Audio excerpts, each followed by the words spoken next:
Hello student, welcome to my channel basic student note. This is Sandesh Saini. Student, जो हमारा आज का टॉपिक होगा वो चैप्टर 5 के पार्ट 8 से रिलेटेड होगा, जिसमें हम कुछ नया सीखेंगे। इसमें सीखना जो हमारा है वो प्रीमियम पर निर्गमित हरण किए गए अंशों पर पुनः निर्गमन से रिलेटेड है। ठीक है स्टूडेंट, जो हमारा आज का टॉपिक होगा वो प्रीमियम पर निर्गमित हरण से होगा। तो हरण मैंने जैसे कि आपको पिछली वाली वीडियो में भी बताया था कि फॉरफिटेड हमें निकालना है। तो पिछली वाली वीडियो में हमने डिस्काउंट निकाला था, इस बार हम किस पर निकालेंगे? प्रीमियम पर निकालेंगे। ठीक है स्टूडेंट, तो चलिए देखते हैं हमारा जो क्वेश्चन होगा वो कौन सा होगा।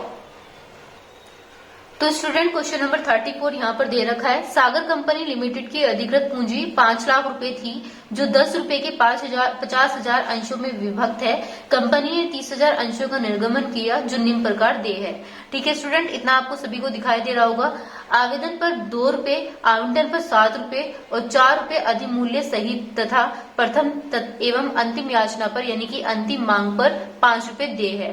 ठीक है, यहाँ पर आपको दिखाई दे रहा है 5 रुपए। सभी अंशों पर आवेदन राशि का आवंटन राशि प्राप्त हो गई। अंतिम मांग पर एक अंशधारी जिसके पास 100 रुपए थे ने धनराशि का भुगतान नहीं किया, शेष सभी ने भुगतान कर दिया। कंपनी के संचालकों ने उक्त 100 रुपए यानी कि 100 अंशों के जब्त कर लिया गया और 7 पूर्णदत्त पर पुनः निर्गमित कर दिया गया। तो स्टूडेंट, मैं आपको यहाँ पर बता दूं कि जो अंश दे रखे हैं वो 100 रुपए अंश जो है जिसका भुगतान नहीं किया गया, और यहाँ पर फिर से 100 रुपए बोले गए हैं जिसको जब्त कर लिया गया यानी कि फॉरफिटेड कर लिया गया। उसके बाद में उसने पुनः निर्गमित भी कर दिया गया। तो यहाँ पर आपने देखा, और लास्ट में हमारे यहाँ पे जो मैंने आपको स्टार्टिंग में बताया था कि जो आवंटन है वो 7 रुपए है, 4 रुपए अधिमूल्य पर। तो जिस पर नया टॉपिक होगा वो अधिमूल्य पर प्रीमियम पर होगा। ठीक है स्टूडेंट, ये चीज आप देख ही रहे होंगे। तो ये है आज का हमारा क्वेश्चन, जो कि आपने अच्छे से देखा। 50,000 अंशों में विभक्त किया गया है, लेकिन निकालना किस पर है? 30,000 रुपए पर पुनर्निर्गमन किया है। तो हर सभी क्वेश्चन में हमारा यही होगा। चलिए देखते हैं क्वेश्चन नंबर 34 का सॉल्यूशन किस तरीके से किया जाता है। क्वेश्चन नंबर 34 में सबसे पहले हम कैलकुलेशन टेबल बनाएंगे। कैलकुलेशन टेबल में हमारा क्या दे रखा है? Particular application allotment and first call. ठीक है स्टूडेंट, फर्स्ट कॉल या फिर फाइनल कॉल यहाँ पर लिख सकते हैं। तो सबसे पहले मैंने आपको बताया था जो शेयर एप्लीकेशन है वो कितने हैं? 2 रुपए पर 3 रुपए और 4 रुपए हमारा क्या दे रखा है? यहाँ पर अधिमूल्य दे रखा है। तो 3 और 4 कितने हो गए? 7 रुपए हो गए। ठीक है स्टूडेंट, आगे दे रखा है 5 रुपए। तो यहाँ पर आपने देखा कि फर्स्ट कॉल जो है हमारे यहाँ पर 5 रुपए दे रखा है। तो आपने यहाँ पर टोटल कर लेते हैं 5 और 3 8, 8 और 2 कितने हो गए? 10। तो 10 रुपए प्रति मूल्य पर बोला गया था, तो हमने यहाँ पर 10 रुपए निकाल दिया है। ठीक है स्टूडेंट, चलिए अब इसका अंशों का हरण भी कर लेते हैं। जैसे कि मैंने कहा था कि अंशों को किस तरीके से विभक्त करते हैं, अंशों का निर्गमन किस तरीके से करेंगे। तो अंशों का जो विभक्त है वो हम यहाँ पर अमाउंट नहीं लिखेंगे, जो शेयर रेशियो है हम किस तरीके से करते हैं वो 30,000 पर करेंगे। ठीक है स्टूडेंट, तो 30,000 अंशों पर निर्गमन बोला है तो हम यहाँ पर 30,000 लिखते हैं। क्वेश्चन में दे रखा है 30,000 शेयर issued at rate 10 + 4 कितना है? अधिमूल्य पर था। जैसे कि मैंने आपको बताया दोनों को जोड़ेंगे यदि तो कितना आ जाएगा? 14 ईच आ जाएगा। जैसे कि मैंने अभी काउंट करेंगे तो अब हम क्या करेंगे, यहाँ पर मैंने 14 लिखा है, ये 4 लिखा है, तो 4 पर ईच यानी कि इसको भी जोड़ करके लिख देंगे तो हमारा ये 14 आना चाहिए। तो इतना आपको समझ में आया। अब 30,000 की मल्टीप्लाई यदि हम 2 में करेंगे तो कितना आ जाएगा हमारा स्टूडेंट? 60,000 निकल करके आ जाएगा। 30,000 की मल्टीप्लाई 3 में करेंगे तो 90,000। ठीक है स्टूडेंट, 90,000 क्या करना है? हमें प्लस करना है यहाँ पे। फिर उसके बाद क्या दे रखा है? 4। तो 4 की मल्टीप्लाई 30,000 में करेंगे तो कितना आ जाएगा हमारा? 1,20,000। ठीक है स्टूडेंट, तो इतना आपको समझ में आ गया। इन दोनों को हमें क्या करना है? प्लस करना है, क्योंकि इन दोनों के बीच में क्या लिखा है? प्लस लिखा है। ठीक है, चलिए first call and final call जो कि हमारा 30,000 है, यहाँ पर कितना दे रखा है? 5। दोनों की मल्टीप्लाई करेंगे तो 1,50,000 हमारे यहाँ पर स्टूडेंट आ जाएगा। इतना आप सभी को समझ में आया। चलिए नेक्स्ट में देखते हैं स्टूडेंट। नेक्स्ट में इसने बोला है कि जो पूर्वदत्त है हमारे वो किस पे बोले गए हैं। तो नीचे हमारा दे रखा है अंतिम मांग। क्वेश्चन में ही दे रखा है अंतिम मांग पर एक अंशधारी जिसके पास 100 अंश थे। ठीक है, अंतिम मांग पर है, तो अंतिम मांग हमारी फर्स्ट एंड फाइनल कॉल है यानी 5 रुपए है। तो 5 रुपए की मल्टीप्लाई किससे करेंगे? 100 रुपए से करेंगे। तो 100 रुपए यानी कि 100 अंश पर बोले हैं, किसके बोले हैं? 5 रुपए का भुगतान नहीं किया गया है। तो 100 पंजे कितने हो गए? 500 हो गए। तो 500 रुपए का भुगतान नहीं किया गया तो 500 रुपए हमने इस तरीके से लिख लिए। ठीक है स्टूडेंट, अब इसका टोटल कर लेते हैं। टोटल और लेस करके देख लेते हैं कौन सा कहाँ पर हो रहा है। बाकी सारा हमने क्वेश्चन से जितना भी रिलेटेड था हमने लिख दिया। यहाँ पर कितना आ रहा है? सबसे पहले 60,000 आ रहा है। इन दोनों को जब हम ऐड करेंगे तो ऐड करने के बाद आएगा 2,10,000। ठीक है स्टूडेंट, उसके बाद में 1,50,000 में से 500 यदि घटाएंगे तो 1,49,500 हमारा निकल करके आएगा। इतना आप सभी को समझ में आया। स्टूडेंट अब हम जनरल एंट्री बनाएंगे। जनरल एंट्री में जैसे कि मैंने आपको बताया था कि 5 कॉलम होते हैं, डेट, पार्टिकुलर, एलएफ, अमाउंट यानी कि डेबिट और क्रेडिट की अमाउंट यहाँ पर होती है। ठीक है स्टूडेंट, तो चलिए इसकी नरेशन यानी कि इसका जो जनरल एंट्री है ये बनाना सीख लेते हैं कि जनरल एंट्री हमारी बनेगी किस तरीके से, क्योंकि इस बार हमारा प्रीमियम है और साथ में हमारा अधिमूल्य भी दे रखा है।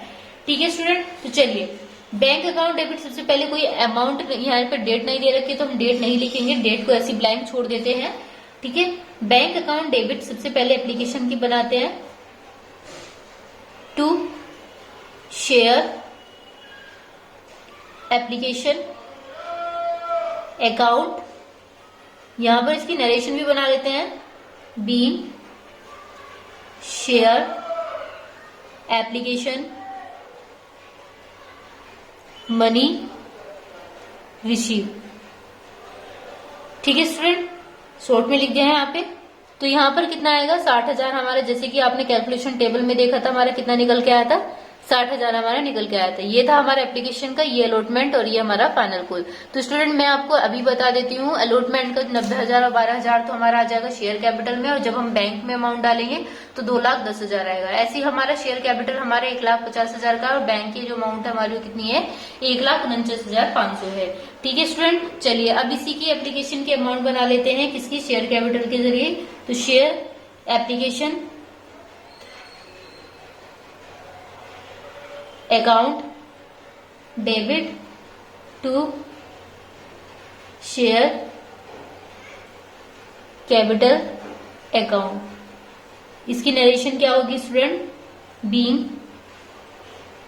Transfer of share application money to share capital. यहाँ पर मैंने शॉर्ट में लिख दिया यहाँ पे, क्योंकि यहाँ पे आगे जगह नहीं है। तो यहाँ पर कितना आ जाएगा, 60,000, और यहाँ पर कितना आ जाएगा, 60,000, यानी डेबिट एंड क्रेडिट में दोनों में डाल दिया। ठीक है स्टूडेंट, इतना आपको समझ में आया। उसके बाद में स्टूडेंट हम अलॉटमेंट की बनाएंगे। अब अलॉटमेंट की कैसे बनाएंगे ये भी आप देख लीजिए। जो हम यहाँ पर बनाएंगे वो कितना है, share allotment account debit to share capital account to security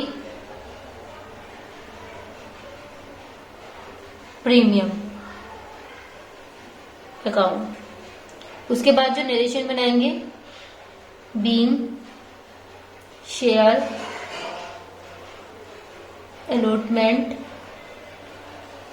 money due. ठीक है स्टूडेंट, अब जैसे कि मैंने आपको बताया था कि भाई सिक्योरिटी प्रीमियम हमने अलग से निकाला था 4 रुपए का।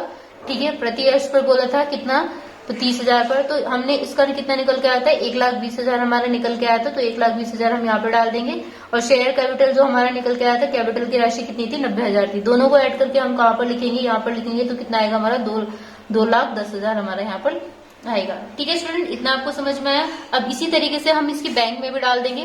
बैंक में कैसे डालेंगे, bank account debit to share allotment account.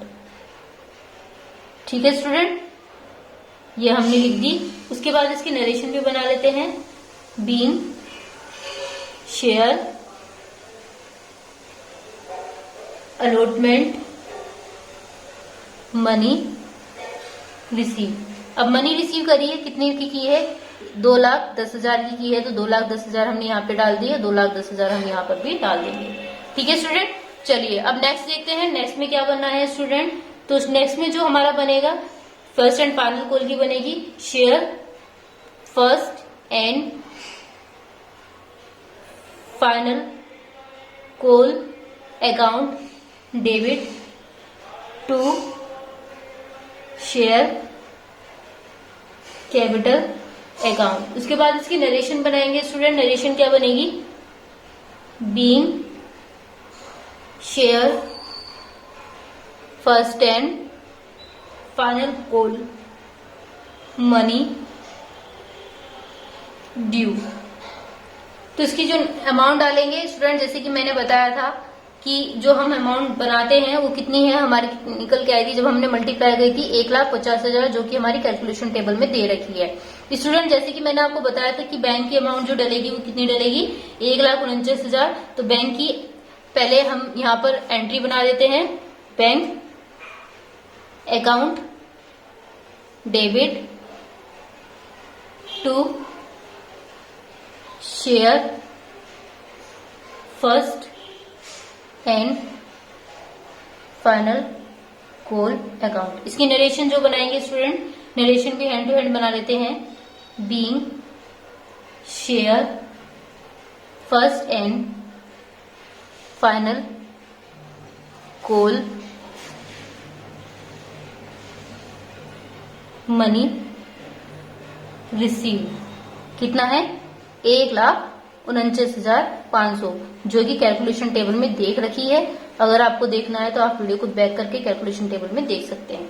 ठीक है स्टूडेंट, ये हमारा यहाँ पर आ गया। उसके बाद में हमें स्टूडेंट क्या बनाना है, कॉर्पोरेट की बनानी है। जैसे कि मैंने बताया था कि 100 रुपए का कितना अंतिम कॉल पर बोला है, यानी कि लास्ट फाइनल कॉल पर बोली है हमारी 5 रुपए प्रति पर। तो स्टूडेंट जो भी हमारे यहाँ पे दे रखा है उसको हम मल्टीप्लाई कर देंगे। 100 रुपए के अंश जो निर्गमित किए गए थे, जिनका भुगतान नहीं किया गया अंतिम मांग पर, उसको अब लेस करेंगे। ठीक है स्टूडेंट, यानी कि यहाँ पर उसकी एंट्री बनाएंगे। सबसे पहले share capital account debit to share first and final call. तो फाइनल कॉल पे मांगी गई थी तो फाइनल कॉल ही यहाँ पर लिखेंगे। उसके बाद फॉरफिटेड करा था हमने, फॉरफिटेड शेयर अकाउंट। नरेशन भी हैंड टू हैंड बना लेते हैं। उसके बाद हम यहाँ पे एंट्री बनाकर एंट्री डाल के दिखाएंगे किस तरीके से डालनी है। ठीक है स्टूडेंट, तो नरेशन क्या बनेगी, being forfeited of 100 share. 100 share का करा था, जैसे कि मैंने आपको बताया था। ठीक है स्टूडेंट, तो यहाँ पर हमने इसकी नरेशन भी डाल दी। तो स्टूडेंट जैसे कि मैंने आपको बताया था, जो शेयर कैपिटल है वो हमारे कितने हैं, 100 रुपए पर बोले हैं। ठीक है, अब 100 रुपए पर है, कितने रुपए प्रति थे, 10 रुपए प्रति थे। तो 100 रुपए का 10 रुपए प्रति दोनों की मल्टीप्लाई करेंगे तो शेयर कैपिटल हमारे कितना आ जाएगा, 1,000 का आ जाएगा। इतना आप सभी को समझ में आया। नेक्स्ट में देखिए, नेक्स्ट में हमें करना क्या है कि जैसे कि हमारे कितने रुपए फॉरफिटेड निकल के आए थे, 500 रुपए फॉरफिटेड हमारे निकल के आए थे। ठीक है, किस पर, फाइनल कॉल पर। फाइनल कॉल पर 500 रुपए निकल के आए थे। अब 1,000 में से 500 रुपए हम लेस करेंगे तो हमारा कितना निकल के आएगा, फॉरफिटेड जो है हमारा 500 रुपए निकल के आएगा। तो स्टूडेंट ये था हमारा क्वेश्चन। आगे देखिए, आगे क्या करना है। अब शेयर कैपिटल को रिश्यू भी करना होता है, किस में करना होता है, बैंक में करना होता है। तो bank account debit forfeited share account debit to share capital account. इतना आप सभी को समझ में आया। इसकी नरेशन भी बना लेते हैं, being issue of forfeited share at rate 7 पर ईच। तो 7 पर ईच करना है इस बार, जो 7 रुपए फुल्ली पेड बोला था स्टूडेंट, जैसे कि क्वेश्चन में दे रखा था। अब आपको पता है कि जो सबसे पहले वो थी हमारी, कितने थी, 1,000 थी। 100 रुपए पर बोला गया था, कितने रुपए बोला गया था, 10 रुपए प्रति पर। तो 100 की मल्टीप्लाई 10 में करी तो हमारा कितना आया, इतना आया। उसके बाद में क्वेश्चन में ही बोला गया था स्टूडेंट, क्या बोला गया था कि जो हमारे 7 रुपए हैं वो किस पर हैं, वो पूर्ण दत्त पर पूर्ण निर्गमित किए गए हैं। तो सिंपल सी बात है भाई, 100 रुपए हैं, ठीक है, कितने रुपए पर बोले गए हैं, 7 रुपए पर बोले गए हैं। 100 अंशों को कितने रुपए पर बोला गया, पूर्णतः 7 अंशों पर। तो 100 की मल्टीप्लाई यदि हम 700 में करेंगे, 7 में करेंगे तो कितना आएगा स्टूडेंट, हमारा 700 निकल करके आएगा। अब हमें फॉरफिटेड निकालना है स्टूडेंट, तो 1,000 में से हम 300 को लेस करेंगे, 700 को लेस करेंगे तो कितना आएगा, हमारा 300 निकल करके आ जाएगा। ठीक है, तो फॉरफिटेड हमारा निकल के आया। अब नेक्स्ट में देखिए, नेक्स्ट जो लास्ट एंट्री है, जो फॉरफिटेड हमें निकालनी है बिल्कुल कंप्लीटली, यानी कि रिजर्व करना है। जैसे मैंने इससे पहले वीडियो में भी बता चुकी हूँ कि फॉरफिटेड हमें लास्ट में निकालनी होती है, तो हम किस तरीके से निकालते हैं। तो फॉरफिटेड हमारी जब हमारी दोनों साइड होती है, भाई बैंक में भी दी गई हुई है और शेयर कैपिटल में भी पूछ ली गई है, तो हमने दोनों चीज डाली। ठीक है, तो दोनों चीज share forwarded account debit to share capital reserve यहां पर हम डाल देंगे, कैपिटल रिजर्व अकाउंट। इसकी नरेशन भी डाल देते हैं, फिर इसकी अमाउंट डालना भी सिखाएंगे। Be transfer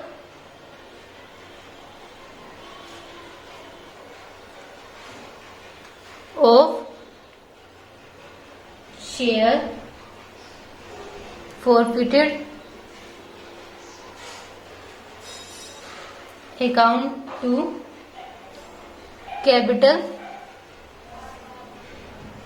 reserve account. ठीक है स्टूडेंट, ये थी हमारी नरेशन। अब स्टूडेंट हमें करना क्या है, जैसे कि हमने ये चीज तो डाल दी कि शेयर फॉरवर्डेड हमें निकालनी है, अब इसकी अमाउंट कैसे निकालेंगे। पहले वाली हमारी जो जनरल एंट्री बनी थी, आप पीछे बैक में देख सकते हैं जो हमारी बनी हुई थी वो कितनी बनी हुई थी, मैं आपको दिखा देती हूँ। पहले वाले में हमारा 500 रुपए था, ये आप देख सकते हैं। ठीक है, कितना था फॉरवर्डेड, 500 रुपए निकल के आया था। दूसरी वाली में फॉरवर्डेड 300 रुपए निकल के आया था। तो 500 में से आपको क्या करना है, 300 लेस करना है। मैं यहाँ पर लिख के भी दिखा देती हूँ, 500 में से 300 लेस करना है। तो स्टूडेंट कितना निकल के आता है आपको, 200 निकल के आता है। तो जो फॉरवर्डेड होगा वो स्टूडेंट हमारा कितना निकल के आएगा, 200 रुपए कैपिटल रिजर्व होगा। ठीक है, तो यहाँ पर हमने 200 रुपए कैपिटल रिजर्व करा। तो स्टूडेंट ये था आज का हमारा क्वेश्चन, जो कि आपने अच्छे से समझा। प्रीमियम पर निर्गमित हरण किस तरीके से करते हैं, प्रीमियम के अमाउंट कैसे डालते हैं और कैलकुलेशन टेबल को कैसे रेडी किया जाता है। तो स्टूडेंट यदि आपको हमारी वीडियो पसंद आई तो वीडियो को लाइक कीजिए, सब्सक्राइब कीजिए, ताकि आने वाली वीडियो आपको कंटिन्यू मिलती रहे। धन्यवाद।